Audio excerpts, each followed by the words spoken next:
Unit 2. Exam Practice. Listening. You'll hear a woman talking on the radio about sport aid. First, you have some time to look at questions 1 to 6.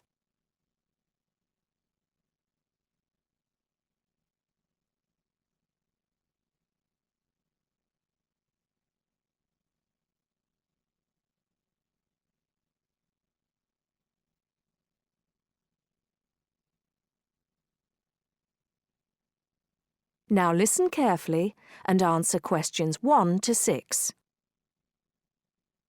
Hello, you're listening to Redgate Radio and I'm Alex Dunbar. As you may know, people in the city will be taking part in Sport Aid this weekend. Here's Liz to tell us more about this event and how you can get involved. Thanks, Alex. Well, this is the 4th year of Sport Aid, and it looks like it's going to be bigger and better than ever. Sport Aid is organised by the City Council, and it supports a number of different charities, although the main reason for its existence is to raise money to help developing countries. Last year, it raised over £100,000, and that money has helped to make life a little easier for people in many parts of the world. Just to give you one example, the village of Otunga in Chad now has a water supply, meaning that the people no longer have to walk miles every day just to get water. And there are countless stories like that. By contributing to the infrastructure of different regions, it's hoped that things like Sport Aid will enable many more people to climb out of poverty. Another way in which that happens is by giving people the knowledge and skills to earn money. One of the biggest issues facing people in many poorer areas of the world is education. Something that we take so much for granted can be rare and expensive in some regions. Education is seen as key to development, and money from Sport Aid has paid for schoolrooms and equipment in a number of places. So what can you do to help? There are lots of ways in which you can get involved. First of all, you can go down to the biggest attraction of the day, the Sport Aid charity football match. There will be thousands of people at City Stadium, and all the money raised from the sale of tickets goes to charity. There's much more going on than just a football match, of course. There will also be lots of entertainment for the whole family, including a fair, stalls selling all kinds of food, and even a chance to try out some sports you may not have tried before, like softball and volleyball. It's probably going to be a very active day, so it's best to make sure that everyone is in comfortable clothes before you go down there. It's always a fantastic day out, and it's a great way to show your support. Before you hear the rest of the talk, you have some time to look at questions 7 to 10.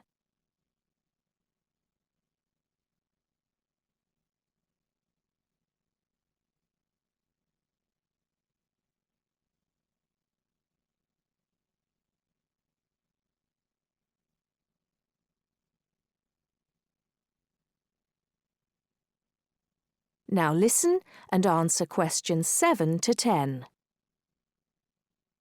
But you're not restricted to being a spectator. Apart from the main event, there are a large number of smaller events taking place across the city. These range from fun runs around the park to games of cricket, and there's sure to be something happening in your area. Contact details are available for the people putting together each event, and you can get those from the council website. We'll be giving you the address for that at the end of the program. It's still not too late to organise your own event, as lots of people around the city are, although you'll have to get going on it now. First of all, do check that there isn't a similar event in your area, and then call the town hall to register your event. The local council needs to approve all events, and you'll stand more chance if you can come up with a sport that's new to some people, rather than just another game of football. Use your imagination, or try the internet to get some ideas. Try to come up with something that's going to get lots of people along, and which will raise money. You might not want to go for anything that turns out to be too costly though, since the council isn't able to supply bats or balls or anything else you need. But they will give you advice on finding a good location, and might even be able to help you out with small prizes for winners, as well as making sure that everyone knows about your event by publicising it on the website and sending you an organiser's pack with lots more information. There are a couple more things you need to be aware of for your event. There aren't any age restrictions. Although, if you're under 18, you'll need to get an adult, such as a parent, to sign the forms for you and to handle any money raised. But you do need to live in the Redgate area.